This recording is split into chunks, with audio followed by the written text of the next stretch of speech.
शोभित निर्वाण। आज की इस वीडियो में हम बात करने वाले हैं, आज के इस लेक्चर में हम बात करने वाले हैं आपके क्लास 9th के chapter number 5 introduction to Euclid's geometry के बारे में। एक बहुत ही आसान, बहुत ही प्यारा, बहुत ही छोटा सा चैप्टर है जिसको हम मजाक मजाक में कंप्लीट कर देंगे और तुम कहोगे वाह यार भैया मेरे से तो सारे क्वेश्चन हुए जा रहे हैं। तो इसी एनर्जी के साथ, इसी जोश के साथ आज के इस लेक्चर का श्री गणेश करते हैं। समझ में आ रहा है? समझ में आ रहा है? एक चीज मेरे को ना तुमसे थोड़ी सी पर्सनली बात करनी है। मैंने इस चैप्टर के बारे में ना बहुत सारे कमेंट्स देखे, मैंने देखा भाई वीडियो में भरा हुआ है कि भैया अगला चैप्टर यूक्लिड ज्योमेट्री, अगला चैप्टर यूक्लिड ज्योमेट्री। फिर मेरे दिमाग में आया इतना आसान चैप्टर है, क्यों बच्चे इतना डिमांड कर रहे हैं। मैं यूट्यूब पे गया, मैंने देखा कि यूक्लिड ज्योमेट्री के ऊपर लोगों ने एक लेक्चर बना रखा है या नहीं बना रखा। बहुत सारे लोगों ने बना रखा है। फिर मैंने कहा यार इतने लोगों ने बना रखा है तब भी बच्चों को दिक्कत आ रही है, तो इसके पीछे का रीजन क्या है।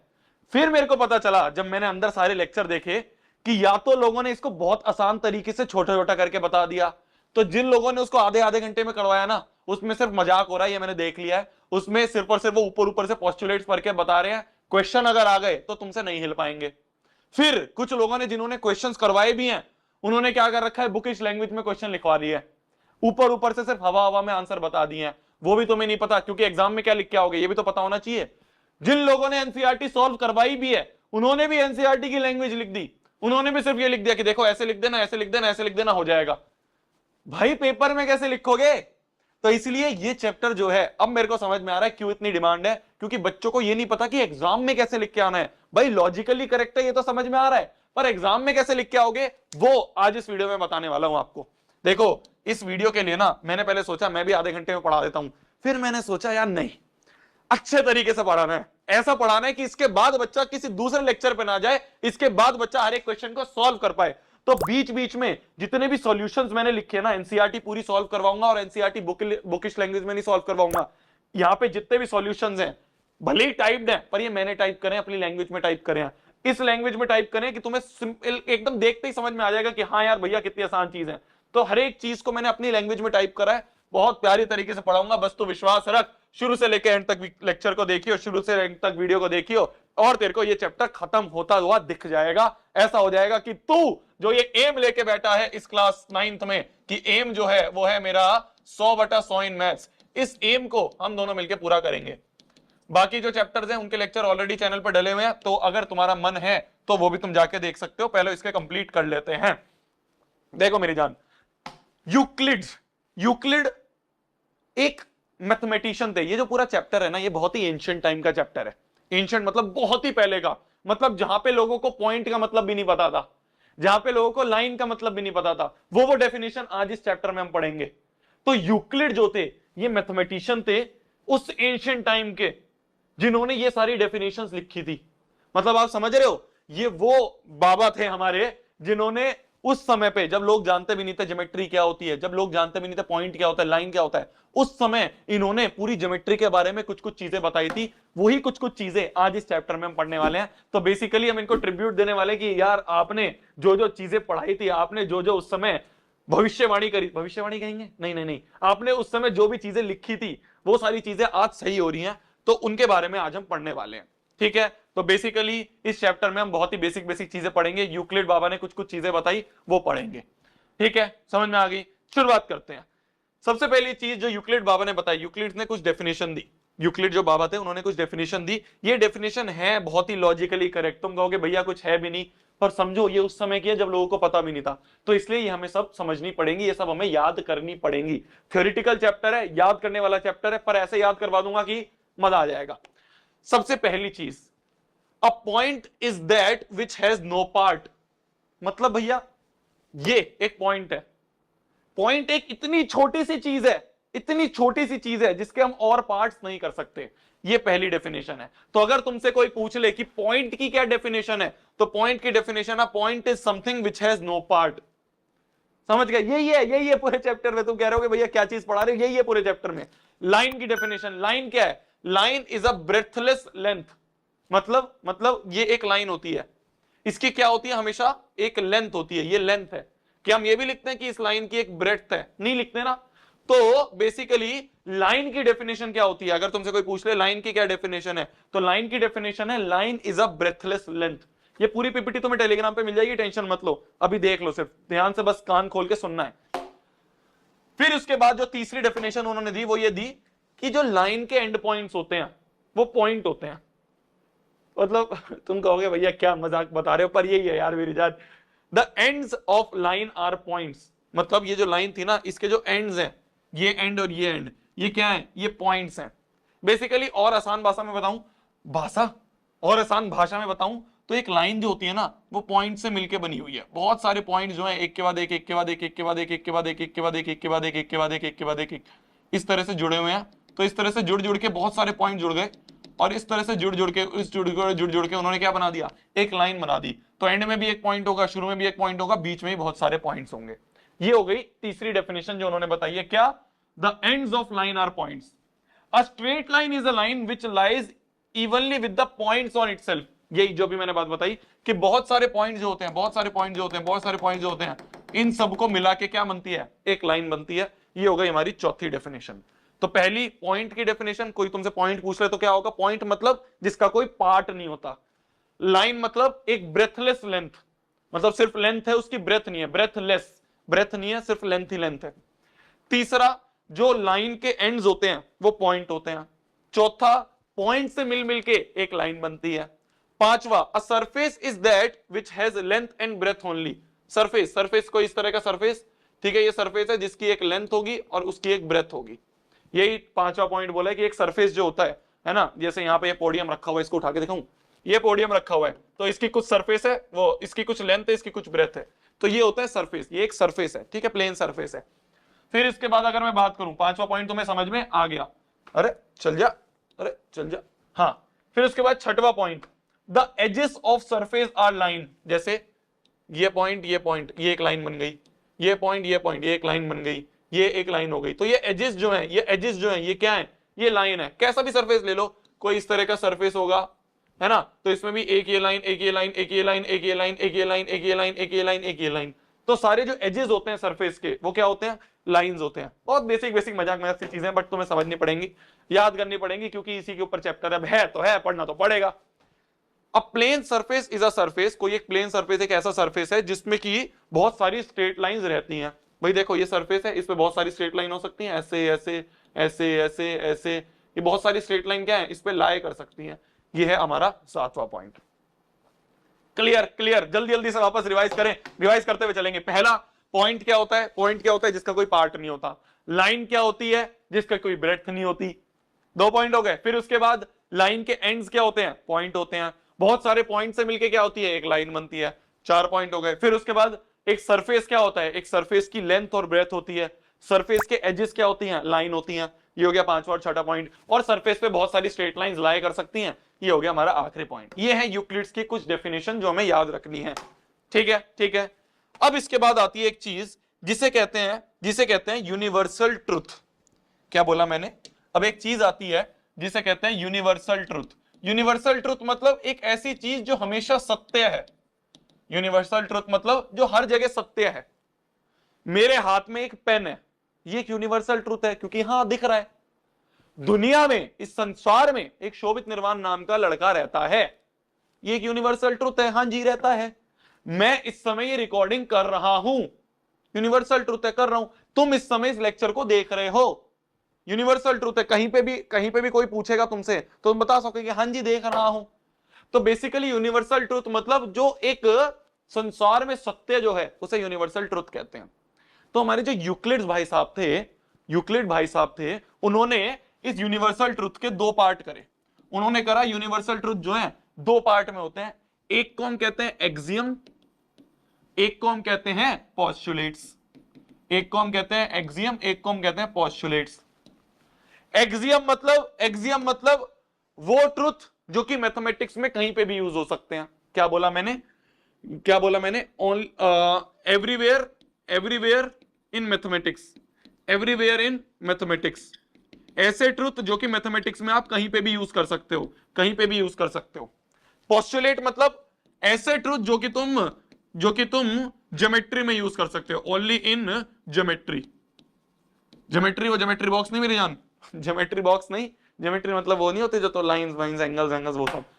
तो यूक्लिड भाई साहब ने यूनिवर्सल ट्रूथ के दो पार्ट करे, एक वो पार्ट जो कि आप मैथ्स में कहीं भी यूज कर सकते हो, ज्योमेट्री हो, अलजेब्रा हो, कहीं पे भी, और एक वो पार्ट जो कि सिर्फ और सिर्फ लिमिटेड टू ज्योमेट्री है। ये होता है यूनिवर्सल ट्रूथ और उसके दो पार्ट। तो अगर तुमसे कोई पूछ ले कि एक्सियम और पोस्टुलेट में क्या डिफरेंस है, तो तुम बता दोगे, इजी पीजी है। क्या एक्सियम मतलब कहीं पे भी यूज कर सकते हो, वो वाले ट्रूथ, और पोस्टुलेट मतलब जो कि सिर्फ ज्योमेट्री तक लिमिटेड है। इसको अंग्रेजी भाषा में अगर हम देखें तो अंग्रेजों ने इस तरह से भाषा लगाई इसकी, क्या, axioms and postulate, Euclid assume certain. अब देखना तुम, मैंने जो तुम्हें बिल्कुल आसान तरीके से बताया, वो अंग्रेजों ने कितना ज्यादा डिफिकल्ट कर दिया, कितना ज्यादा मुश्किल कर दिया। तभी भारत माता की, ठीक है, तो जय भी तो बोल दो।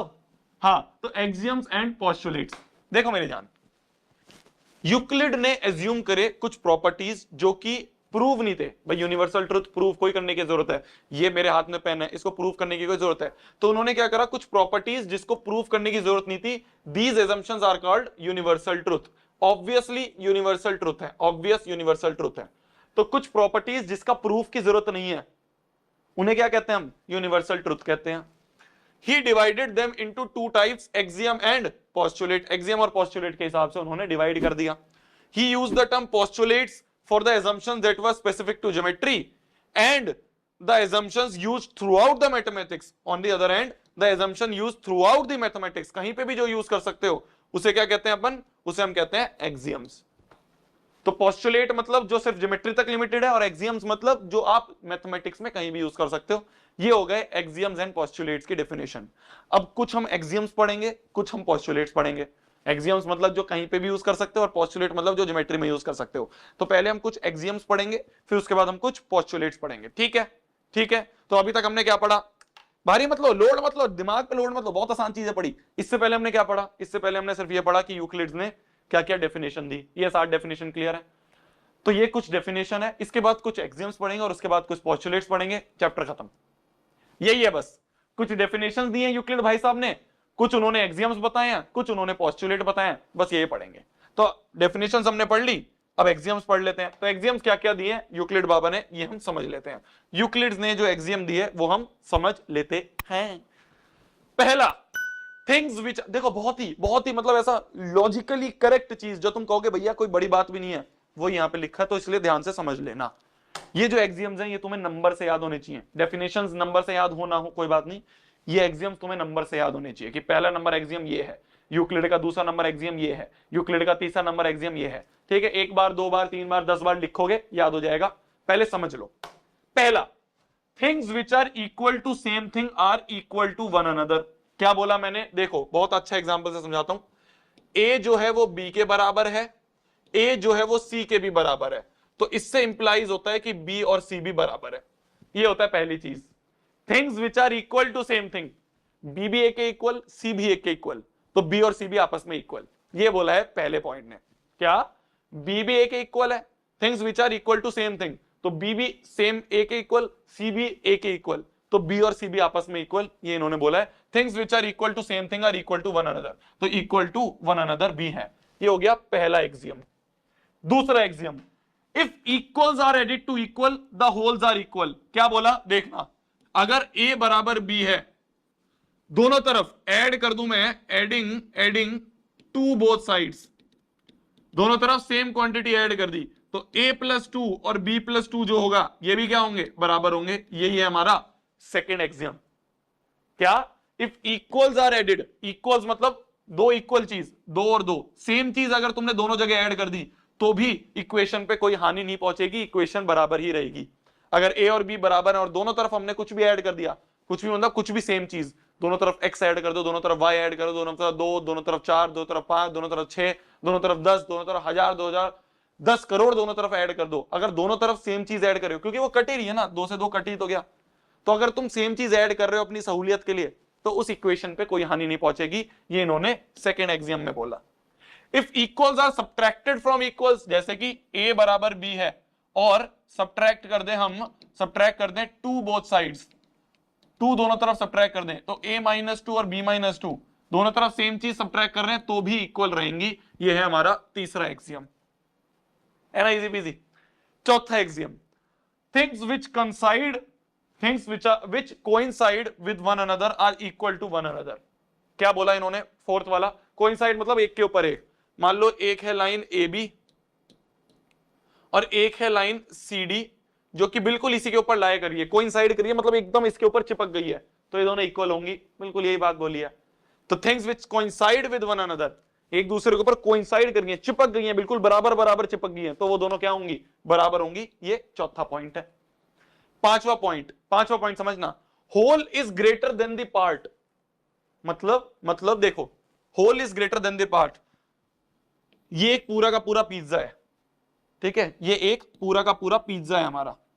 इसमें से एक पार्ट जो है अगर उसको देखें, मान लो ये एक छोटा सा पार्ट है, निकाला नहीं हमने, एक अलग से पार्ट ले लिया जो इसी का है।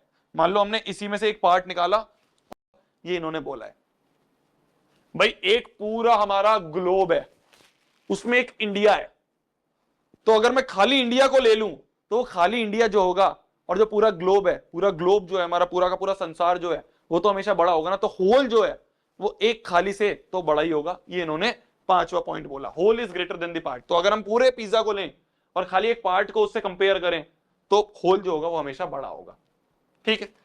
छठा point, things which are double of same thing are equal to one another. Things which are double of same thing, जैसे मान लो मेरा एक दोस्त है राम, मैं राम का वेट मान लो 40 है, मैं राम से डबल हूं, मतलब मैं 80 हूं। मेरा एक और दोस्त है वो भी राम से डबल है, तो वो भी 80 हुआ, तो हम दोनों बराबर होंगे। ये बोला छठे पॉइंट पे। तुम कहोगे भैया यार हैं ये मजाक देखने आए हैं हम, यही है मेरी जान, मतलब लॉजिकली चीजें। पर इसके जो क्वेश्चंस है ना उसमें बच्चे हिल जाते हैं। इसके जो एनसीईआरटी के क्वेश्चंस है ना वो बच्चों को समझ नहीं आते, तो उस पर थोड़ा सा दिमाग घूमेगा, पर मैं बता दूंगा। देखो क्या बोला है, things which are double of same thing. तो इस थिंग के मैं भी डबल हूं, इसके ये भी डबल है, तो हम दोनों भी आपस में क्या होंगे? बराबर होंगे। ये इन्होंने बोला है। Things which are half of same thing, मान लो इसका वेट 80 है, मेरा वेट 40 है, मैं इसका आधा हूं। एक और दोस्त है मेरा जिसका वेट 40 है, वो भी इसका आधा है, तो इसका ये भी आधा, मैं भी इसका आधा, तो हम भी इक्वल होंगे। तो things which are half of same thing, इसके दोनों हाफ है, इसका हाफ मैं और इसी का हाफ वो, तो हम दोनों भी बराबर होंगे। ये बोला इन्होंने सातवें पॉइंट पे। तो छठा सातवां भी आपको समझ में आ गया। ये होते हैं यूक्लिड के एक्सियम। ये हमें नंबर से याद होने चाहिए, ये हमें नंबर से याद होने चाहिए। तो पहला नंबर एक्सियम क्या कहता है?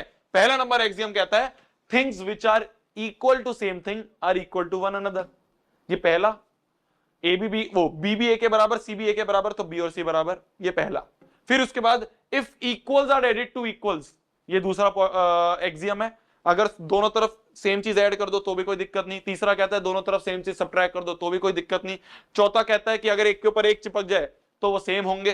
पांचवा कहता है जो होल है वो बड़ा होगा एक पार्ट से। छठा कहता है कि अगर एक सेम चीज का मैं भी डबल हूं वो भी डबल है तो हम दोनों बराबर होंगे। एक सेम चीज का मैं भी आधा हूं वो भी आधा है तो हम दोनों बराबर होंगे। ये हमारे 7 एक्सियम्स हैं यूक्लिड के। ले लो, स्क्रीनशॉट लेना है तो ले लो, है ना, स्क्रीनशॉट ले लो, या फिर एक बार ना इसको हल्का हल्का सा लिख लो, क्योंकि इसके ऊपर हम कुछ क्वेश्चंस करेंगे। अब तुम तुरंत तो याद नहीं कर पाओगे, तो इसलिए हल्का हल्का सा ना इसको लिख लो कि पहला ये कहता था, दूसरा ये, तीसरा ये। अब तुम जब क्वेश्चंस करोगे ना तो तुम्हें समझ में आएगा। कुछ क्वेश्चंस करते हैं एक्सियम्स के ऊपर, देखो मेरी जान, समझ गए ना। पहला equal to same thing equal to one another. दूसरा इक्वल ऐड करा कोई दिक्कत नहीं, इक्वल सब्ट्रैक्ट करा कोई दिक्कत नहीं, है ना। एक के ऊपर एक चिपका दिया सेम होगा। होल जो है बड़ा होगा, डबल जो होगा वो भी सेम होगा, जो सेम चीज के हाफ होंगे वो भी सेम होंगे। ये हो गए 7 पोस्टुलेट, 7 एक्सियम्स। चलिए पहला क्वेश्चन कहता है A is of same age as B. जो ए है वो बी की सेम एज का है। C is of same age of B, C जो है वो भी बी की सेम एज का है। यूक्लिड का कौन सा एक्सियम जो है वो ए और सी के बीच में रिलेशन बताता है? भाई बी भी ए के बराबर, वो ए भी बी के बराबर, सी भी बी के बराबर, तो यहां से हम कह सकते हैं कि ए और सी भी बराबर। तो things which are equal to same thing are equal to one another. कौन सा एक्सियम कहता है things which are equal to same thing? पहला एक्सियम। तो answer will be first axiom. ये है। अब बोला it is known that x plus y जो है वो 10 के बराबर है, और बोल दिया x plus Y plus Z equal to 10 plus Z है। दोनों तरफ सेम चीज ऐड कर दी। If equals are added to same thing, if equal are added to both sides, तो पूरा का पूरा इक्वल होगा। ये कौन सा एक्सियम है? कौन सा एक्सियम है? Second number axiom. तो answer will be second axiom. Third वाले क्वेश्चन पे आते हैं। देखो एक फिगर दे रखी है हमें, ये ए बी सी डी, ये हमें दे रखी है, एक लाइन है जिसपे ए बी सी डी है। इफ ए सी बराबर बी डी, हमें क्या दिया है, इफ ए सी जो है वो बी डी के बराबर है, तो प्रूफ करना है ए बी बराबर सी डी है। ठीक है, हमें क्या दे रखा है, हमें दे रखा है ए सी और बी डी जो है ये बराबर है। हमें प्रूफ क्या करना है कि ए बी जो है वो सी डी के बराबर है। ध्यान से समझना चीज को, क्या बोला है इन्होंने, ये पूरी लाइन दे रखी है, इसमें बोल रखा है ए सी और बी डी बराबर है। प्रूफ क्या करना है, प्रूफ वाले को हम लाल से लिखे, प्रूफ हमें करना है कि ए बी और सी डी बराबर है। कैसे करेंगे, ए सी और बी डी बराबर दिए, इन दोनों में एक चीज कॉमन आ रही है, वो क्या है, वो है ये, इन दोनों में एक चीज कॉमन आ रही है, वो है ये, तो इस कॉमन चीज को हटा देते हैं। तो सब्ट्रैक्टिंग BC बोथ साइड्स, और फ्रॉम एक्सियम नंबर 3 हमें पता है इफ इक्वल्स, तो पूरा लिख देना यहां पे, if equals are subtracted from equals तो रिजल्टिंग भी इक्वल होगा, तो इसको पूरा यहां पे लिख देना। ठीक है, मैं तुम्हें एग्जाम में बता रहा हूं कैसे लिखना है। तो सब्ट्रैक्टिंग BC बोथ साइड्स, कौन सा एक्सियम यूज करा हमने, ये, तो हम दोनों तरफ अगर BC सब्ट्रैक्ट कर देंगे, AC में से भी BC सब्ट्रैक्ट करा, BD में से भी BC सब्ट्रैक्ट करा, तो AC में से BC गया, अगर AC में से BC चला गया, इस AC में से BC गया तो AB बचा, तो AB बचा, BD में से BC गया तो BD में से BC चला गया तो CD बचा, तो AB बराबर CD, यही तो प्रूफ करना था, hence proved, HP hence proved. तो if equals are subtracted from equal the resulting will be equal, तो इक्वल सब्ट्रैक्ट करें, दोनों से सेम चीज सब्ट्रैक्ट करिए, BC तो भी ये इक्वल ही रहेगा। पहले तो ये इक्वल था, दोनों तरफ BC सब्ट्रैक्ट करा तो भी इक्वल का साइन हम लगा सकते हैं, ये एग्जाम नंबर 3 हमें कहती है ना, इजी पीजी। चलिए आगे बढ़ते हैं। इट इज नोन दैट, अरे ये तो सेम क्वेश्चन है, ये तो सेम क्वेश्चन अभी तो करा था। Next question, Ram and Ravi have the same weight, तो राम का जो वेट है मान लो वो x kg है, और रवि, अरे ये तो दोनों ही r से है, तो राम और रवि जो है दोनों के दोनों x kg के हैं। ठीक है, तो हमें राम का जो वेट है वो रवि के वेट के बराबर दिया है। If each gain weight by 2 kg, दोनों ने क्या करा, राम ने भी 2 kg ऐड कर लिया, रवि ने भी 2 kg ऐड कर लिया, how will their new weights be compared, अरे दोनों तरफ 2-2 ऐड हुए हैं। If equals are added to equal, axiom number 2 लिख देना ऐसे, क्या, from axiom number 2 if equals are added to equal then the resulting will also be equal, तो इनका जो बाद में वेट होगा वो भी इक्वल होगा, then their resulting weight will also be equal. लिख दोगे, इजी पीजी है, समझ गए, बस ये लिखना है, क्या, एक्सियम नंबर 2 कहते हैं equals are added to equal then resulting will be equal, therefore their final weight will also be equal, ये हमें लिखना है बस। ठीक है, ये मैं बहुत आसान क्वेश्चन करवा रहा हूं, इसमें इसलिए लिखवा नहीं रहा, ये तो तुम लिख भी लोगे, एनसीईआरटी में थोड़ा सा दिमाग खराब होता है बच्चों का, वो हम समझेंगे। तो हमने डेफिनेशंस पढ़ी, हमने एक्सियम्स पढ़े, अब हम कुछ पोस्टुलेट्स पढ़ते हैं। पोस्टुलेट्स मतलब जो कि लिमिटेड टू ज्योमेट्री है, the obvious universal truths limited to geometry जो है उसे हम क्या कहते हैं, उन्हें हम पोस्टुलेट्स कहते हैं। है ये भी आसान से, कुछ नहीं है, तुम देखते समझ जाओगे, बस नाम है पोस्टुलेट्स। चलिए, ये ज्यादा नहीं बजाता मैं, ये भी कहेगा भैया यार कितनी बजाते हो मुझे। तो पोस्टुलेट नंबर 1 जो है मेरी जान, वो कहता है अ straight line may be drawn from any one point two any another point. ये पोस्टुलेट नंबर 1 है, क्या, कि एक पॉइंट से दूसरे पॉइंट के बीच में एक स्ट्रेट लाइन हम बना सकते हैं। ये पहला पोस्टुलेट है, एक पॉइंट और दूसरे पॉइंट के बीच में एक स्ट्रेट लाइन हम बना सकते हैं। इसी का एक एक्सियम कहता है two distinct point there is only one unique line. भाई दोनों पॉइंट से एक लाइन तो बना सकते हो, एक पॉइंट ये है, एक पॉइंट ये है, तो एक लाइन बन गई। ये भी है कि सिर्फ यही लाइन होगी, इसके अलावा कोई और लाइन होगी भी नहीं, तो 2 पॉइंट्स के बीच में हमेशा सिर्फ एक लाइन होगी। भाई और क्या बना सकते, ये एक लाइन को ये, भाई इन दोनों ऐसे जोड़ दिया मान लो तुमने कि भैया ऐसे करके, तो जो ये लाइन को ये, लाइन क्या होता है, एक स्ट्रेट लाइन, तो 2 पॉइंट्स के बीच में एक लाइन होगी और वो यूनिक लाइन होगी, तो 2 पॉइंट्स के बीच में सिर्फ और सिर्फ एक लाइन होगी। Only a unique line is passing through them, 2 points के बीच में सिर्फ एक यूनिक लाइन जाएगी। ये कहता है पोस्टुलेट 1 और एक्सियम 5.1। पोस्टुलेट नंबर 2 कहता है terminated line can be produce indefinitely. ये एक लाइन है, इसको यहां भी कितना आगे बढ़ा सकते हैं, यहां भी कितना आगे बढ़ा सकते हैं, कोई दिक्कत नहीं है। ये कहता है पोस्टुलेट नंबर 2। पता है हमें, लाइन जो है इधर भी इंफिनिटी जा सकती है, इधर भी इंफिनिटी जा सकती है, कोई दिक्कत नहीं।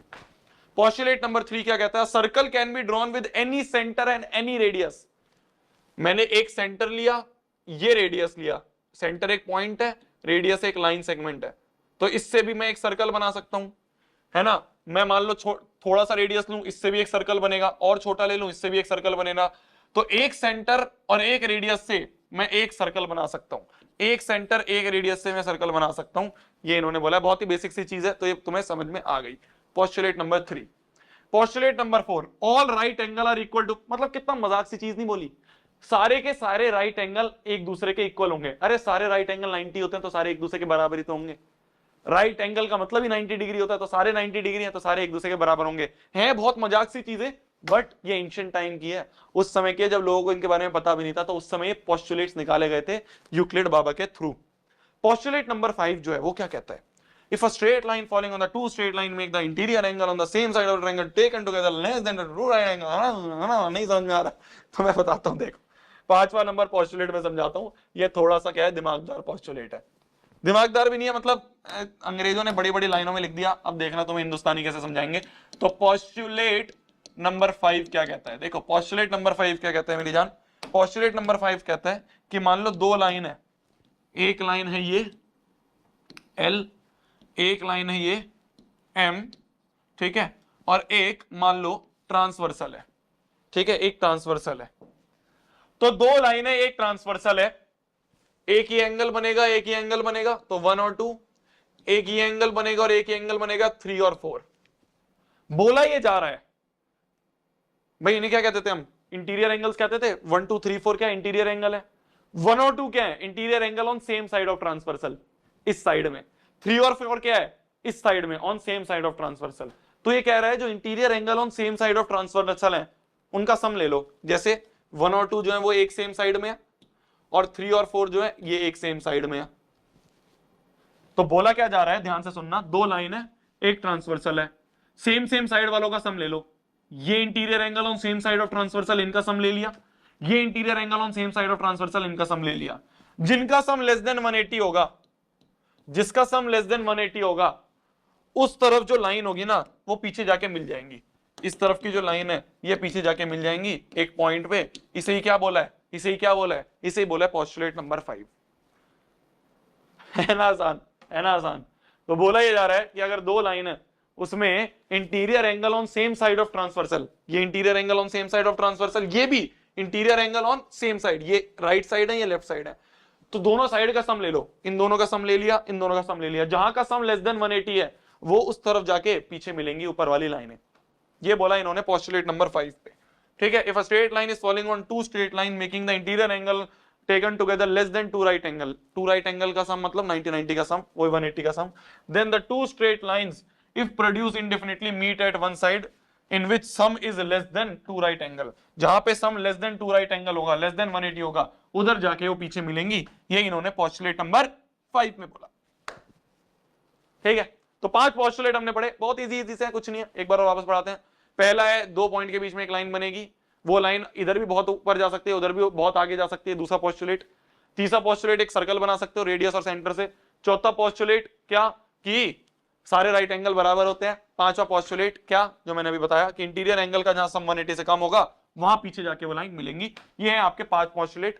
तो डेफिनेशंस मैंने कुछ पढ़ी, उनको ऐसे नंबर से याद करने की जरूरत नहीं है। एक्सियम को नंबरिंग से याद होना जरूरी है, पोस्टुलेट्स का भी नंबरिंग से याद होना हमें जरूरी है, ठीक है। तो थ्योरी तो यहीं पे खत्म होती है, थ्योरी तो यहीं पे खत्म होती है। आगे आगे नहीं, थोड़ा सा और है, थोड़ा सा और है, थोड़ा सा और है। देखो कुछ है यूनिवर्सल ट्रुथ जिनके प्रूफ्स की जरूरत नहीं है, एक होती है थ्योरम जिनके प्रूफ की जरूरत है, दैट रिक्वायर्स प्रूफ।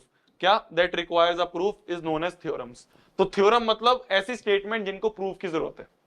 जो यूनिवर्सल ट्रुथ थे, एक्सियम था, पोस्टुलेट था, उनमें उनको प्रूफ की जरूरत नहीं थी। बोला ही था ना एक्सियम और पोस्टुलेट की डेफिनेशन में, क्या बोला था मेरी जान, एक्सियम और पोस्टुलेट की, जिसमें कि assume certain properties which were not to be proved, ठीक है, not to be proved। तो उन्हें क्या कहते थे हम, एक्सियम, पोस्टुलेट्स और यूनिवर्सल ट्रुथ कहते थे। ऐसी चीजें, ऐसी स्टेटमेंट जिनके प्रूफ की जरूरत है उन्हें हम क्या कहेंगे, उन्हें हम कहेंगे थ्योरम। कुछ थ्योरम्स हैं हमने सर्कल में पढ़ी है ना, लाइंस एंड एंगल्स में पढ़ी है, ट्रायंगल्स में पढ़ी है, बहुत सारी थ्योरम पढ़ी हमने कि सम जो होता है एंगल ऑफ ट्रायंगल का 180 होता है, ये एक थ्योरम है है ना, और कुछ थ्योरम्स हमने 9th क्लास में बहुत सारी पढ़ी है, सर्कल्स में आप पढ़ोगे, बहुत सारी थ्योरम पढ़ोगे, तो उनके प्रूफ की भी जरूरत पड़ती है, उन्हें हम कहते हैं थ्योरम्स। ठीक है, तो एक्सियम, पोस्टुलेट, यूनिवर्सल ट्रूथ, जिनके प्रूफ की जरूरत नहीं है, थ्योरम मतलब जिसके प्रूफ की जरूरत है। तो तुमसे अगर डिफरेंस पूछ लेंगे तुम बता दोगे? समझ गए, समझ गए। आगे बढ़ते हैं, आगे बढ़ते हैं। एक आपके एनसीईआरटी का क्वेश्चन है, एक आपके एनसीईआरटी का क्वेश्चन है, तो ये थ्योरम जो है ये हमें प्रूफ करनी है।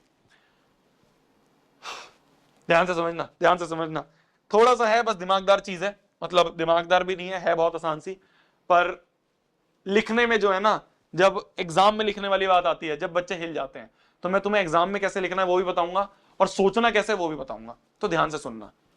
Prove that two distinct line can not have more than one point in common. दो लाइन है, एक लाइन है मान लो L, एक लाइन है मान लो M। ठीक है, एक लाइन है L, एक लाइन है M। बोल रहा है प्रूव करो कि इन दोनों में मोर देन वन पॉइंट जो होंगे वो कॉमन नहीं होंगे, सिर्फ एक ही पॉइंट कॉमन होगा। ये तो हमें पता है कि जब भी दो लाइन इंटरसेक्ट करेंगी एक ही पॉइंट कॉमन होगा, ये तो हमें पता है। ये बोल रहा है एक से ज्यादा नहीं होंगे, हमें प्रूव करना है। बिल्कुल एक से ज्यादा कॉमन पॉइंट नहीं होंगे। अगर दो डिस्टिंक्ट हैं, डिस्टिंक्ट मतलब अलग अलग लाइन है, अगर कोइंसाइड करती तो बहुत सारे पॉइंट होते, पर ये डिस्टिंक्ट है, दो अलग अलग लाइन है, तो दो अलग अलग लाइन जो है वो हमेशा सिर्फ एक पॉइंट पे इंटरसेक्ट करेंगी। ये सत्य है, ये सत्य हमें पता है। हमें ये प्रूव करना है एक से ज्यादा नहीं होंगी, जो गलत है यही हमें प्रूव करना है कि एक से ज्यादा नहीं होंगी। तो हमें प्रूव करना है एक से ज्यादा पॉइंट जो होंगे वो कॉमन नहीं होंगे। तो इसको ना कॉन्ट्राडिक्शन से प्रूव करते हैं। हम मान लेते हैं एक से ज्यादा होंगे, मान लो P और Q जो है L में भी है, P और Q जो है वो M में भी है। क्या बोला मैंने? हमें प्रूव करना है एक से ज्यादा पॉइंट कॉमन नहीं होंगे। तो मैं मान लेता हूं एक से ज्यादा पॉइंट कॉमन होंगे। मैंने बोल दिया L पे भी P और Q है, M पे भी P और Q है, मैंने तो ये बोल दिया। पर फिर मेरे को याद आया, भाई साहब पोस्टुलेट नंबर 1, पोस्टुलेट नंबर 1 का एक्सियम 5.1 क्या कहता है? पोस्टुलेट नंबर 1 का एक्सियम 5.1 क्या कहता है? कहता है कि दो पॉइंट से सिर्फ एक लाइन जाएगी। पर यहां पे जो मैंने एजम्पशन लिया उसमें तो दो पॉइंट से ये L भी जा रही है, दो पॉइंट से ये M भी जा रही है, मतलब मेरा एजम्पशन क्या है? गलत है। तो ये क्या हुआ? मैंने जो एज्यूम करा था कि P और Q से L भी जाएगी, P और Q से M भी जाएगी, ये तो कॉन्ट्राडिक्ट हो गया। मैंने एज्यूम करा था P और Q दोनों पे लाया करेंगे, पर पोस्टुलेट कहता है कि P और Q से सिर्फ एक लाइन जाएगी। तो जो मैंने एज्यूम करा था वो पोस्टुलेट से कॉन्ट्राडिक्ट हो गया। कॉन्ट्राडिक्ट मतलब जो मैं सोच रहा था और पोस्टुलेट जो है वो आपस में गलत हो रहे हैं, कॉन्ट्राडिक्शन हो रहा है, मतलब जो मैंने सोचा था वो गलत है। मैंने माफी मांग ली, सॉरी सर, सिर्फ एक ही लाइन जाएगी, मतलब सिर्फ एक ही पॉइंट होगा जो कॉमन होगा। इसको हम भाषा में कैसे लिखेंगे, अपने एग्जाम में कैसे लिखेंगे वो मैंने समझाया। देखो कैसे लिखेंगे, देख लो, देख लो, इस तरह से लिखना है। क्या? ध्यान से सुनना। अभी जो मैंने बताया उसको मैंने इंग्लिश में लिखा है, अंग्रेजी में लिखा है। टू डिस्टिंक्ट लाइन हमें दे रखी है L और M, तो दो लाइन है, एक L है एक M है। To prove L and M can not have more than one point in common, ये हमें प्रूव करना है। तो गिवन लिखोगे कि L और M दो डिस्टिंक्ट लाइन है। डिस्टिंक्ट मतलब अलग अलग, दो अलग अलग लाइन है, कोइंसाइड नहीं कर रही है। ठीक है, एक कंडीशन हो सकती थी कोइंसाइड करे, कोइंसाइड करते तो बहुत सारे पॉइंट कॉमन हो जाते। भाई ये एक लाइन, ये एक लाइन, बहुत सारे पॉइंट कॉमन है। ये बोल रहे डिस्टिंक्ट लाइन है, ठीक है जी।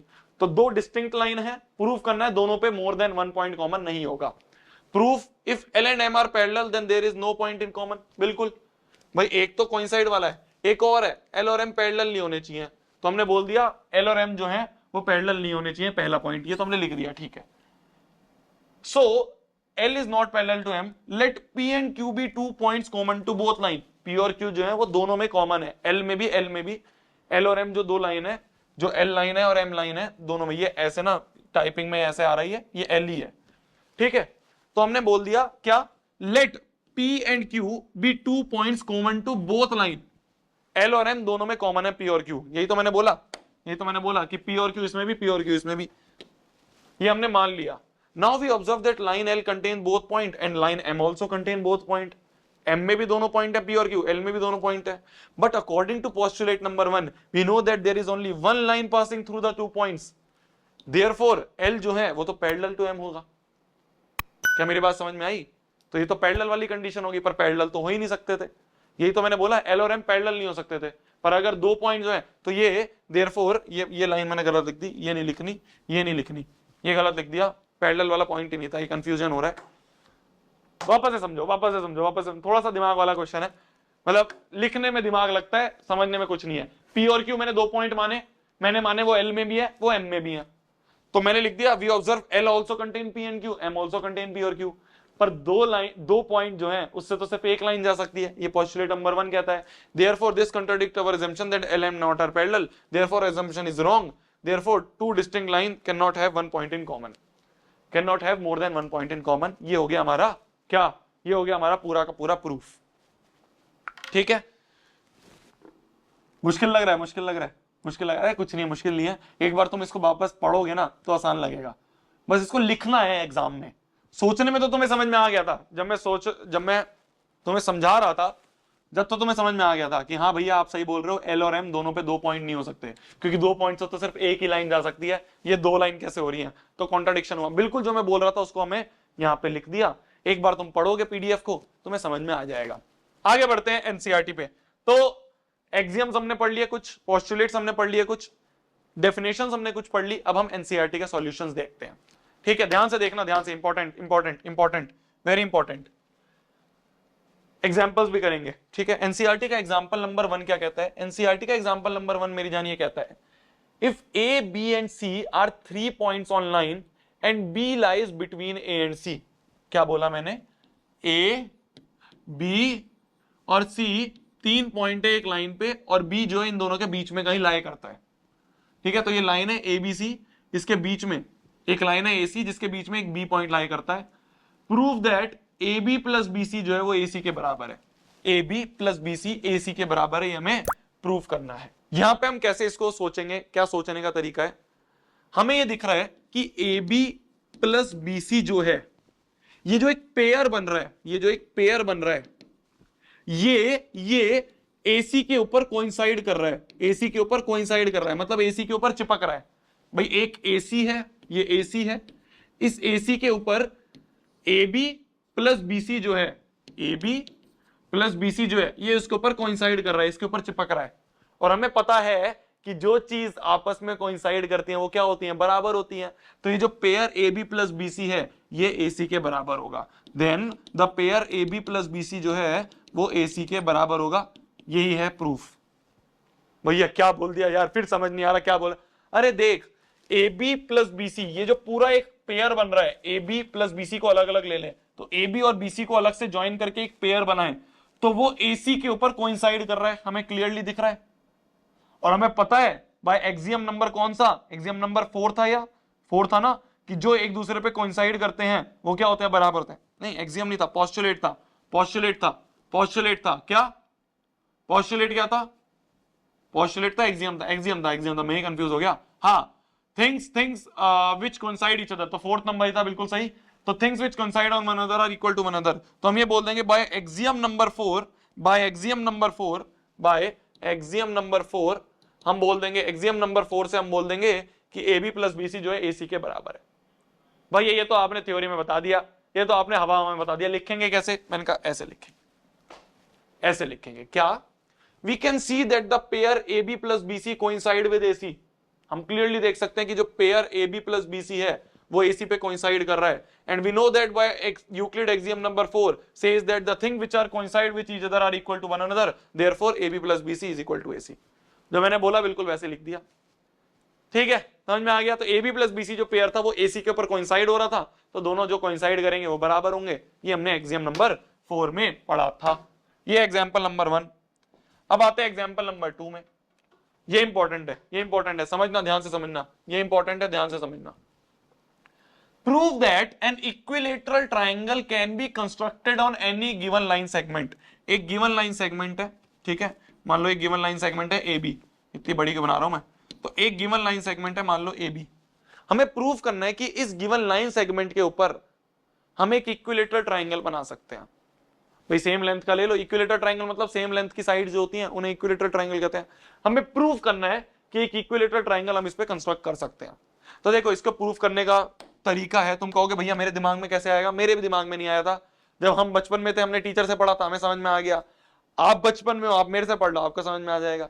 तो देखो, इसको करने का एक बहुत ही अतरंगी सा तरीका है। कंस्ट्रक्शन करनी है इसमें। देखो हमें क्या कंस्ट्रक्शन करनी है, देखते रहना, बस देखते रहना।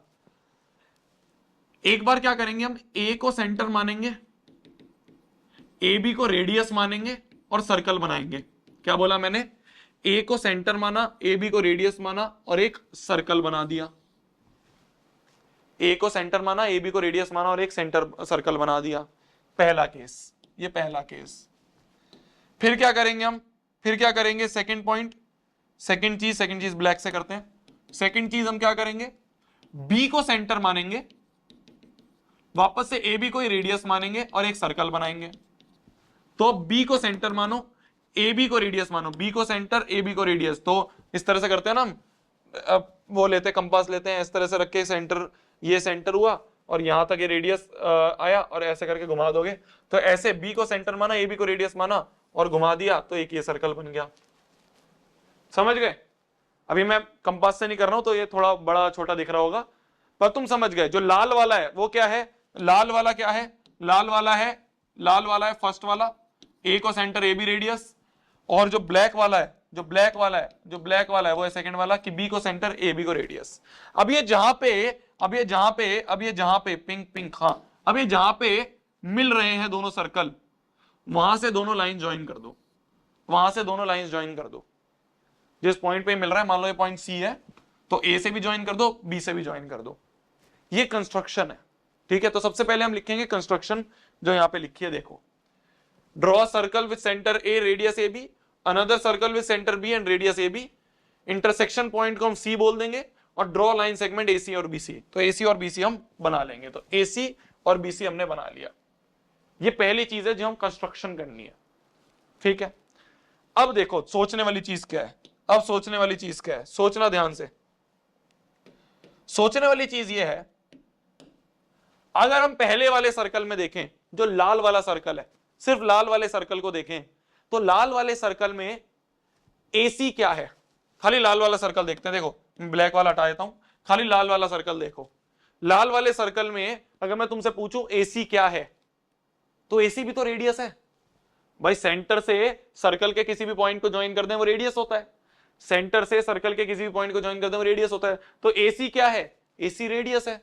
तो लाल वाले सर्कल में एसी क्या है? रेडियस है। एसी रेडियस है लाल वाले सर्कल में, समझ में आ गया? एसी रेडियस है लाल वाले सर्कल में। एबी भी रेडियस है, एबी भी रेडियस है। तो एसी और एबी क्या होंगे? बराबर होंगे भाई। एबी भी रेडियस, एसी भी रेडियस, तो एसी और एबी बराबर होंगे। ये पहली चीज समझ में आ गई। अब हम अगर हम देखें तो एसी रेडियस था, एसी एबी के बराबर था, ये हमने लिख लिया, ठीक है। अब अगर हम देखें ब्लैक वाले सर्कल में, तो ब्लैक वाला सर्कल लेते हैं। एसी बराबर एबी है, ये याद रखना। क्या? एसी बराबर एबी है, ये याद रखना। एसी और एबी हमने बराबर कर दिया क्योंकि दोनों क्या थे? रेडियस थे। अब अगर हम ले ब्लैक वाला सर्कल, तो लाल वाले को उड़ा दिया। ब्लैक वाले को देखें तो बी सेंटर था, ए एक पॉइंट है सर्कल पे, तो ए भी हमने रेडियस बोला था। मैं तुमसे पूछूं बीसी क्या है, तो बीसी भी क्या है? सेंटर से सर्कल के पॉइंट को ज्वाइन करने वाला, तो बीसी भी रेडियस है। बीसी भी क्या है? बीसी भी एक रेडियस है। और एबी भी एक रेडियस है, तो एबी भी एक रेडियस है। तो एबी भी बीसी के बराबर है, एबी बीसी के भी बराबर है। तो काले वाले सर्कल में एबी बीसी के बराबर है, तो एबी बीसी के भी बराबर है, एबी बीसी के भी बराबर है। तो एबी एसी के भी बराबर, एबी बीसी के भी बराबर, तो एसी और बीसी क्या होंगे? बराबर होंगे। यही तो हमें प्रूफ करना था। एसी और बीसी भी क्या होंगे? बराबर होंगे। तो एबी भी एसी के बराबर, एबी बीसी के भी बराबर, तो एसी और बीसी भी बराबर होंगे। और एसी एबी के बराबर, बीसी भी, तो ये तीनों क्या होंगे? बराबर होंगे। AB AC AB, AB BC AC, तीनों बराबर होंगे क्योंकि ये इसके बराबर, ये इसके बराबर, और तीनों क्या होंगे? आपस में बराबर होंगे। यही तो एग्जाम था, पहला नंबर axiom. Things which are equal to same thing are equal to one another. तो तीनों साइड्स हमने बराबर कर दी। ये इक्विलैटरल ट्रायंगल है, ये एक इक्विलैटरल ट्रायंगल है। समझ गए? तो एक बार हमने एक सर्कल लिया, उसमें देखा दो रेडियस बराबर, दूसरे सर्कल में देखा जो लाइन बनाई और रेडियस बनाया वो भी बराबर, तो दोनों ही रेडियस के बराबर है, तो तीनों आपस में क्या होंगे? बराबर होंगे।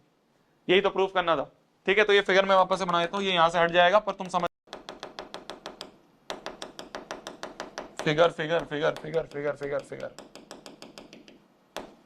हाँ, तो ये फिगर थी हमारी। तो हमने ये देखा था कि हम अगर फर्स्ट वाले सर्कल को देखें, रेड वाले को देखें, तो खाली रेड वाले को देखें तो AB और AC बराबर, AB भी रेडियस और AC भी रेडियस, तो बोथ अगर रेडियस है तो ए बी और ए सी बराबर। ये हमने देखा था अभी।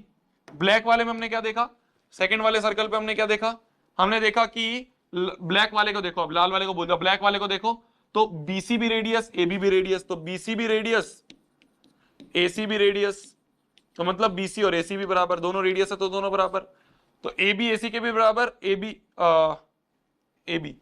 बीसी भी रेडियस और A B radius.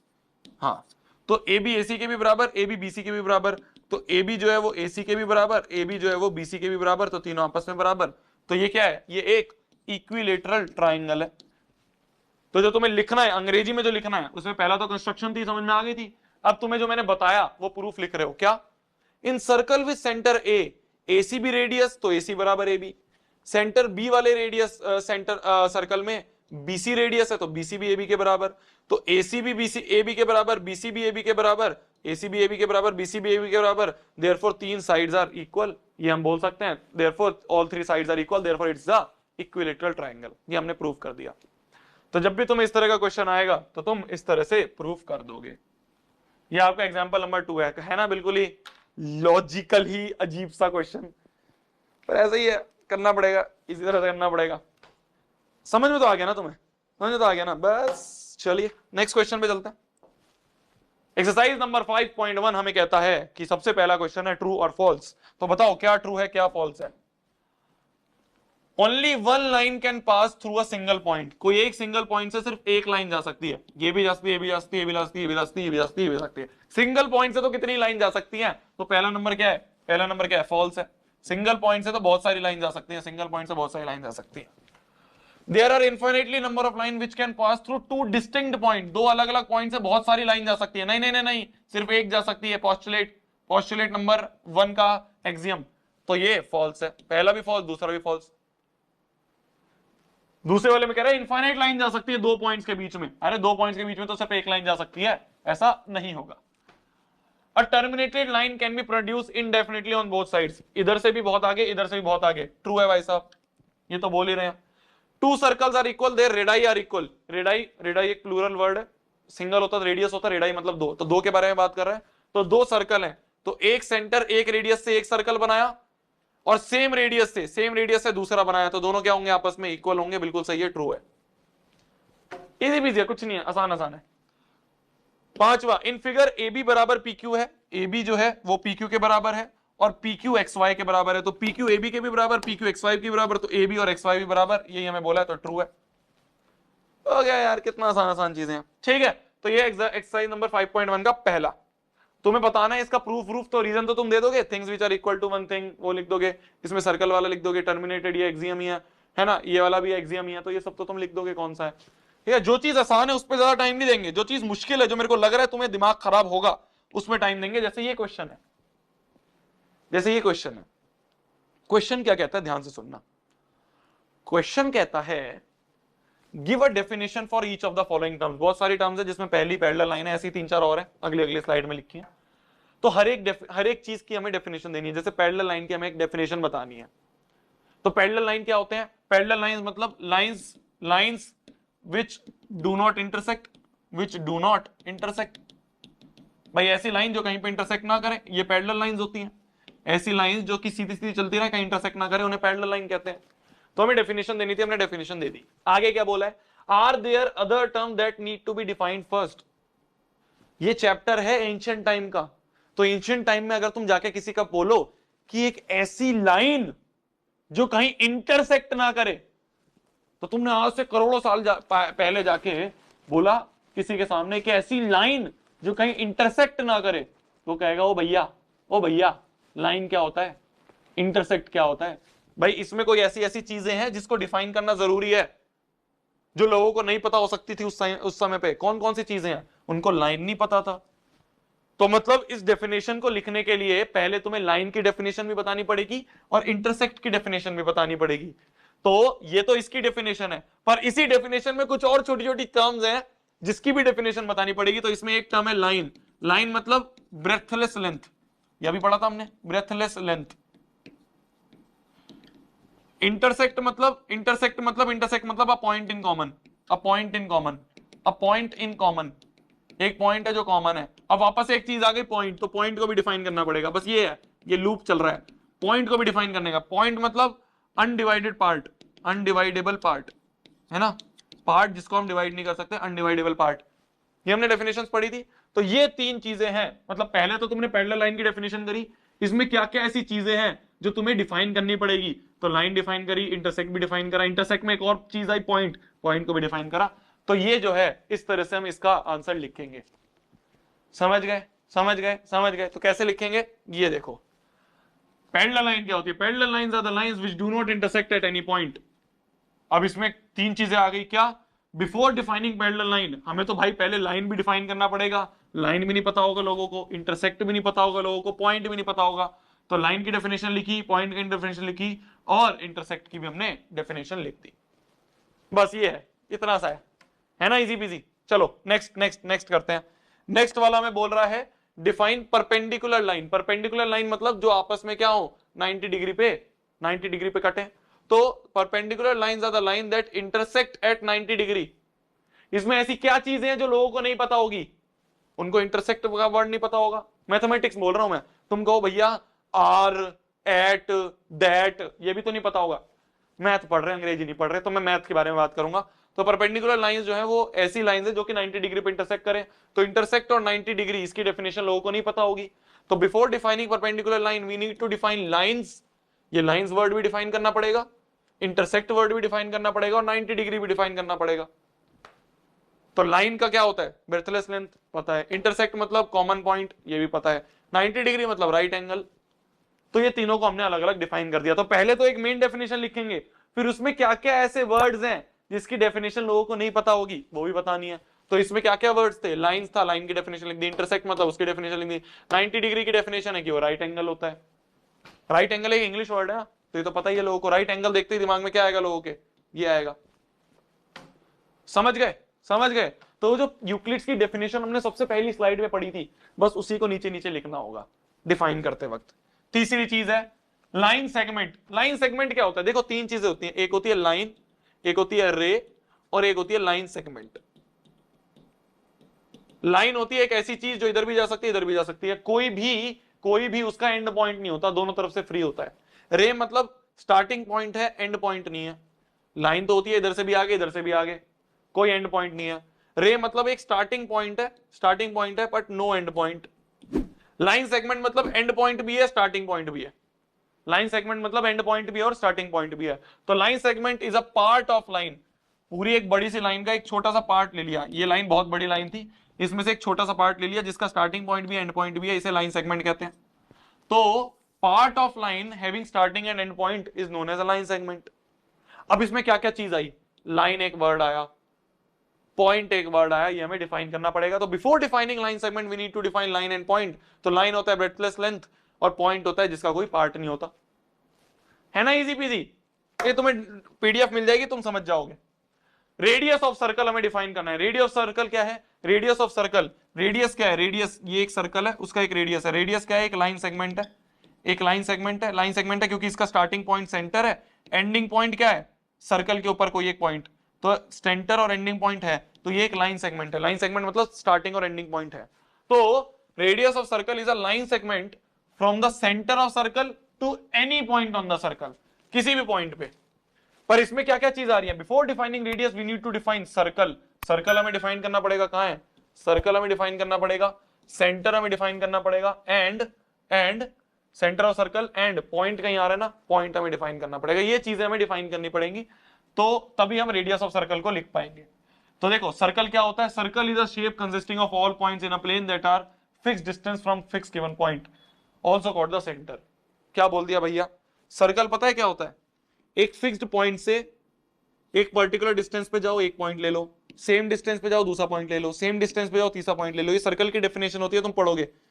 Same distance पे जाके कितने भी पॉइंट ले लो, सेम डिस्टेंस पे जाओ, पॉइंट ले लो, सेम डिस्टेंस पे जाओ, पॉइंट ले लो, सेम डिस्टेंस पे जाओ, पॉइंट ले लो, सेम डिस्टेंस पे जाओ, पॉइंट ले लो, सेम डिस्टेंस पे जाओ, पॉइंट ले लो, और इन सारे पॉइंट्स को ज्वाइन कर दो तो एक सर्कल मिलेगा। इन सारे पॉइंट्स को ज्वाइन कर दो तो एक सर्कल मिलेगा। तो यही बोला है, circle is a shape consisting of all points. तो ये सारे वो पॉइंट्स हैं, ये सारे वो पॉइंट्स हैं एक प्लेन में that are at fixed distance from a given point. तो इस गिवन पॉइंट से फिक्स्ड डिस्टेंस पे बहुत सारे पॉइंट्स हैं, तो ये इन सारे पॉइंट्स का क्या है, एक शेप है, it is known as a circle. तो सेंटर से सेम डिस्टेंस पे जितने भी पॉइंट्स हैं उन सबको ज्वाइन कर दें तो एक सर्कल मिलेगा। ये हो गई सर्कल की डेफिनेशन, ठीक है, 9th में पढ़ोगे तुम, इसलिए यहाँ पे लिख दिए इन्होंने डायरेक्ट। फिर उसके बाद सेंटर क्या है, सेंटर जहां से डिस्टेंस ऑफ सर्कल फिक्स्ड है, यहां से इसका डिस्टेंस, यहां से सर्कल का डिस्टेंस क्या है, फिक्स्ड है, ये सेंटर होता है। पॉइंट तो हमें पता ही है, जो कि एक ऐसी चीज जिसका कोई पार्ट नहीं होता, तो इसे हम कहते हैं रेडियस ऑफ सर्कल। तो जो डिफाइन कर रहे हो उसमें क्या क्या पॉइंट्स है जो डिफाइन करने पड़ेंगे, क्या क्या ऐसे वर्ड्स है जो डिफाइन करने पड़ेंगे, वो भी डिफाइन कर दिए। लास्ट पार्ट इसका स्क्वायर। स्क्वायर क्या है, स्क्वायर एक तरह का क्वाड्रिलेटरल होता है, एक क्वाड्रिलेटरल होता है जिसकी सारी साइड्स क्या होती हैं, बराबर होती हैं, और सारे एंगल क्या होते हैं, 90 डिग्री होते हैं। तो it is a quadrilateral, 4 equal sides and all 4 angles are 90 degree. क्या क्या चीज डिफाइन करनी पड़ेगी इसमें, अब लिख तो दिया पर लोगों को तो समझ में नहीं आया, लोगों को तुमने बताया, उन्होंने कहा आए, तो तुम्हें पहले बताना पड़ेगा क्या इसमें क्या क्या चीजें हैं। Before defining square we need to define quadrilateral, quadrilateral define करना पड़ेगा, 90 डिग्री डिफाइन करना पड़ेगा, है ना। तो ये सारी चीजें हमें डिफाइन करनी पड़ेगी। क्वाड्रिलेटरल क्या होता है, क्लोज फिगर है जिसकी 4 साइड है, उसे क्वाड्रिलेटरल कहते हैं। 90 डिग्री मतलब राइट एंगल होता है। तो ये दोनों चीज हमने डिफाइन कर दी, ठीक है मेरी जान। तो ये था हमारा, ये 5 डेफिनेशन है, ये इस क्वेश्चन के 5 पार्ट है, 1 2 3 4 और ये 5। तो ये क्वेश्चन नंबर 2 है आपका एक्सरसाइज का। ये बच्चों को नहीं समझ में आता है क्योंकि उनको ना किताबी डेफिनेशन चिपका दी जाती हैं। मैंने किताब ही नहीं लिखी, मैंने अपने आप लिखी है, तो तुम्हें समझ में आएंगी। तो ये पीडीएफ आपको टेलीग्राम पे मिल जाएगी, उसमें समझ में आ जाएगा। अगले क्वेश्चन पे चलते हैं। अगला क्वेश्चन थोड़ा सा और दिमाग वाला क्वेश्चन है, थोड़ा सा और दिमाग खराब करने वाला क्वेश्चन है। एक बार पढ़ो, रिकॉर्डिंग चल रही है ना। कई बार क्या होता है ना मेरी जान, रिकॉर्डिंग बंद हो जाती है और मैं बोलता रह जाता हूं। चल तो रही है, चलो चल तो रही है। तो देखो क्वेश्चन नंबर 3 जो है, इसको थोड़ा दिमाग वाला क्वेश्चन है, ध्यान से समझना।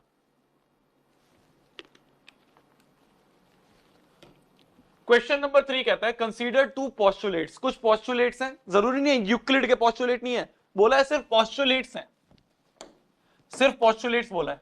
तो कुछ पोस्टुलेट्स होंगे, हमें बताना है क्या ये पोस्टुलेट जो है किसी में कोई अनडिफाइंड टर्म है, मतलब कोई ऐसी टर्म जो लोगों को नहीं पता होगी उस समय पे, तो बताना है क्या ऐसी टर्म है।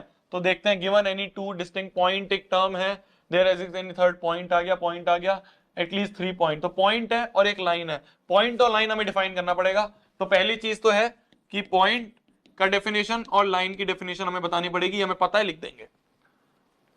Are these postulates consistent. Consistent मतलब क्या सही है, क्या आपस में एक दूसरे को कॉन्ट्राडिक्ट तो नहीं कर रहे कि ये और ये आपस में कॉन्ट्राडिक्ट कर रहे हैं, ये बताना है। और क्या ये कहीं से यूक्लिड के भी रिलेशन में है, जो यूक्लिड के पोस्टुलेट हैं क्या उससे कोई रिलेशन है, ये बताना है। तो पहला पार्ट तो कर दिया हमने, अनडिफाइंड टर्म। दूसरा पार्ट है क्या सही है, और तीसरा पार्ट है क्या यूक्लिड से कुछ मिलता जुलता है। चलिए पहला पढ़ते हैं। पहला है गिवन एनी 2 डिस्टिंक्ट पॉइंट, पहला नंबर पढ़ रहे हैं हम, पहला पढ़ रहे हैं given any 2 distinct point A and B. तो एक पॉइंट है ए, एक पॉइंट है बी। ये बोल रहा है there exist a third point C which is in between A and B. तो ए और बी के बीच में एक पॉइंट है सी। क्या ये सत्य है, ऐसा हो सकता है? बिल्कुल हो सकता है। क्यों? क्योंकि हमने पढ़ा था एक लाइन जो है वो पॉइंट से मिलके बनी है, वो बहुत सारे पॉइंट से मिलके बनी है, बहुत सारे पॉइंट से मिलके एक लाइन ए बी बनी है। तो इसके बीच में तो बहुत सारे पॉइंट है, बहुत सारे पॉइंट है, तो एक सी भी तो हो सकता है, एक सी भी तो हो सकता है, बिल्कुल सही है, सत्य है। दूसरा, there exist at least 3 points that are not in same line. ये बोल रहा है एटलीस्ट, मतलब अगर आपको कोई 3 पॉइंट को सेम लाइन पे नहीं लाना है तो नहीं, कोई ऐसे पॉइंट्स है जिनको आपको सेम लाइन पे नहीं लाना है, कोई ऐसी लाइन बनानी है जो सेम लाइन पे ना हो, कोई ऐसे पॉइंट हो जो सेम लाइन में ना हो, तो एटलीस्ट 3 पॉइंट चाहिए होंगे। तो ए, बी और एक मान लो सी, तो हमें एटलीस्ट 3 पॉइंट चाहिए होंगे जिससे एक लाइन ना बने। भाई 3 पॉइंट से एक लाइन बन तो सकती है, पर अगर 3 पॉइंट है तो ऐसी भी कंडीशन हो सकती है जिसमें लाइन ना बने। बिल्कुल सही बात है। ये देखो एक लाइन को ही बन रही है, सिंगल लाइन को ही बन रही है। तो ये बोल रहा है कि अगर एक सिंगल लाइन नहीं बनानी, एक ऐसा टास्क दे दिया गया तुम्हें कि सिंगल लाइन नहीं बननी चाहिए, तो उसके लिए एटलीस्ट 3 पॉइंट चाहिए, क्योंकि 2 से तो हमेशा सिंगल लाइन बनेगी, 2 से तो हमेशा सिंगल लाइन बनेगी। कोई अगर तीसरा आ जाए तो हम बोल सकते हैं कि हाँ अब कोई कंडीशन है कि तीसरी लाइन नहीं बनेगी। तो ये हमने क्या करा, ये हमने दूसरी वाली चीजों को, ये हमने दूसरी वाली पॉइंट को डिफाइन कर दिया। क्या इसमें कोई यूक्लिड पोस्टुलेट काम आ रहा है? बिल्कुल आ रहा है। ये यूक्लिड का पोस्टुलेट है कि पॉइंट से मिलकर लाइन बनती है, ये भी यूक्लिड का पोस्टुलेट है कि 2 लाइन से 2 पॉइंट से सिर्फ एक लाइन जाती है। बस यही हमें डिफाइन करना है। अब इसकी जो पूरी अंग्रेजी डेफिनेशन है वो मैंने लिख दी है, वो मैं पढ़ के नहीं बताऊंगा, क्योंकि पढ़ के बताऊंगा तो तुम्हारा दिमाग खराब हो जाएगा। तो इसलिए जो मैंने बताया है बस वैसे ही किसी तरह से लिख देना, ठीक है। लिखने के लिए क्या लिखना है वो मैंने बता रखा है, देखो जैसे लाइन और पॉइंट और प्लेन के बारे में डेफिनेशन। प्लेन भी मैंने शुरू में बताया था, एक सरफेस होता है जिसमें बहुत सारी लाइन आ सकती है, एक सरफेस जिसमें बहुत सारी लाइन हो उसे हम प्लेन कह देते हैं, ये लिख दिया। फिर उसके बाद मतलब मैंने पूरी डेफिनेशन लिख दी है, ये आपको जो पीडीएफ होगी ना उसमें पूरा समझ में आ जाएगा, जो मैंने मुंह से बोला वो यहां लिख दिया है तो समझ में आ जाएगा। चलिए नेक्स्ट क्वेश्चन पे आते हैं मेरी जान। नेक्स्ट क्वेश्चन हमें बोलता है if a point C lie between two points A and B such that A C बराबर बी सी। एक पॉइंट है ए, एक पॉइंट है बी, इन दोनों के बीच में एक पॉइंट है सी सच दैट हमें दे रखा है ए सी बराबर बी सी, ये हमें गिवन है ए सी बराबर B C. Prove that A C बराबर हाफ ए बी होगा। Explain by drawing the figure. Figure तो बना दी हमने कि ए बी है, ए बी के सेंटर में सी है, तो मतलब ये दोनों एक दूसरे को डिवाइड कर रहे हैं इक्वली। तो हमें प्रूफ करना है ए सी बराबर हाफ ए बी। हमें पता तो है ए सी जो है वो पूरे ए बी का हाफ है, क्योंकि ये सेंटर है ना सी, तो ए सी जो होगा वो पूरे का हाफ होगा, ये तो हमें पता है। ये हमें प्रूव और करना है। कैसे प्रूव करेंगे? कुछ नहीं करेंगे, देखो adding A C both sides A C add कर दिया। And we know from axiom number 2 if equals are added, ये वाला पूरा लिख देना, if equal are added to equal, वो सारा लिख देना। तो हमने AC इस तरफ भी AC ऐड करा और इस तरफ भी AC ऐड करा, तो दोनों इक्वल होंगे। दोनों तरफ अगर सेम चीज ऐड कर रहे हैं तब भी इक्वल का साइन रहेगा, कोई दिक्कत नहीं आएगी। AC plus AC is 2AC, BC plus AC is पूरा AB, ये 2 नीचे गया तो AC बराबर हाफ AB आ गया। यही हमें प्रूफ करना था, हेंस प्रूव्ड। तो हमने दोनों तरफ क्या करा, AC ऐड कर दिया। सेम चीज अगर ऐड कर रहे हो तो इक्वल का साइन रहेगा, पहले भी इक्वल था बाद में भी इक्वल रहेगा, सेम चीज ऐड करी। AC plus AC 2AC, BC plus AC, तो BC और AC पूरा AB मिल गया, तो 2AC बराबर AB, 2 नीचे गया तो AC बराबर हाफ AB हो गया। ये तो आसान क्वेश्चन था। इसका एक दूसरा पार्ट है, वो बोल रहा है जो पिछला वाला क्वेश्चन था ना उसमें आपने C पॉइंट को मिड पॉइंट कहा था, है ना भाई। जो पिछला वाला पार्ट था जिसमें A, B और C है, तो ये C जो है ये मिड पॉइंट है, ये हमें समझ में आ गया, ठीक है। क्यों मिड पॉइंट है? क्योंकि जो AC है वो हाफ ऑफ AB है, ये हमने प्रूफ कर दिया था इससे, AC बराबर हाफ AB है, प्रूफ कर दिया। प्रूव दैट, अब हमें क्या प्रूफ करने के लिए बोल रहा है? Every line segment has only one mid point, सिर्फ एक ही मिड पॉइंट होगा, ये प्रूफ करना है। क्या प्रूफ करना है? सिर्फ एक ही मिड पॉइंट होगा, ये प्रूफ करना है। तो जब भी ऐसा हो ना, वो प्रूफ करने के लिए सिर्फ एक ही होगा, सिर्फ एक ही लाइन जाएगी, सिर्फ यही होगा, कैसे करोगे? कॉन्ट्राडिक्शन से। वो कह रहा है एक ही होगा, मैंने कहा नहीं 2 होंगे। मैं क्या बोल रहा हूं कि let there are 2 mid point, let AB के बीच में एक और मिड पॉइंट है, मान लो D, let D is also a mid point, let D जो पॉइंट है it is also a mid point, D भी एक मिड पॉइंट है मान लो। तो अगर D मिड पॉइंट है जो मैंने माना है, तो AD भी हाफ AB के बराबर होगा।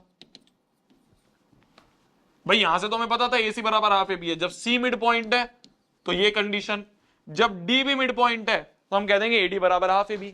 अब हम ये कह सकते हैं things which are equal to same thing are equal to one another. Axiom number 1, things which are equal to same thing are equal to one another. तो हम कहेंगे हाफ AB भी AC के बराबर, हाफ AB AD के भी बराबर, तो AC और AD भी बराबर, AC और AD भी बराबर, AC और AD भी बराबर।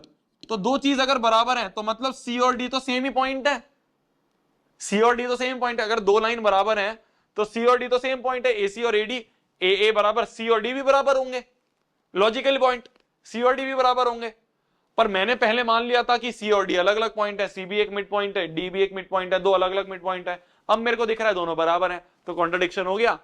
पहले मैंने माना था दो अलग अलग मिड पॉइंट है, अब दिख रहा है वो तो सेम ही चीज है, जो अलग थे वो सेम ही है, कुछ बस नाम अलग है सेम ही। राजू मोनू दोनों जुड़वा भाई हैं, सेम ही है। कॉन्ट्रडिक्शन हो गई, तो मतलब मेरी जो असम्पशन थी वो गलत थी, मैंने माफी मांग ली, मेरी assumption is wrong, therefore there is only one mid point between a line segment. कैसे लिखोगे अंग्रेजी में ऐसे? Suppose C is mid point of AB, तो मतलब AC बराबर half AB। Suppose another point D is also mid point, तो AD बराबर half AB, तो AD भी हाफ AB के बराबर, AC भी हाफ AB के बराबर, तो मतलब AD से बराबर AC होगा, because things which are equal to same thing are equal to one another by axiom number 1। Hence AC बराबर AD मिल गया हमें, AC जो AC है वो AD के बराबर मिल गया। It implies C and D are same point. C और D तो same point है. It contradicts our assumption. Therefore, every line segment has only one point in midpoint. सिर्फ एक ही midpoint होगा. देख लो, समझ लो. कुछ नहीं है, easy peasy है. कुछ नहीं है, बस contradiction करा, मान लिया एक और midpoint है, पर हमें तो दिख रहा है दोनों same ही है. जो अलग अलग point माने थे, वो तो same ही midpoint है. तो मतलब सिर्फ और सिर्फ एक midpoint होगा between two lines. Between a line segment. एक line segment का सिर्फ एक ही midpoint होगा. अगला क्वेश्चन अभी हमने करा था पीछे एग्जांपल में, तो हो गया.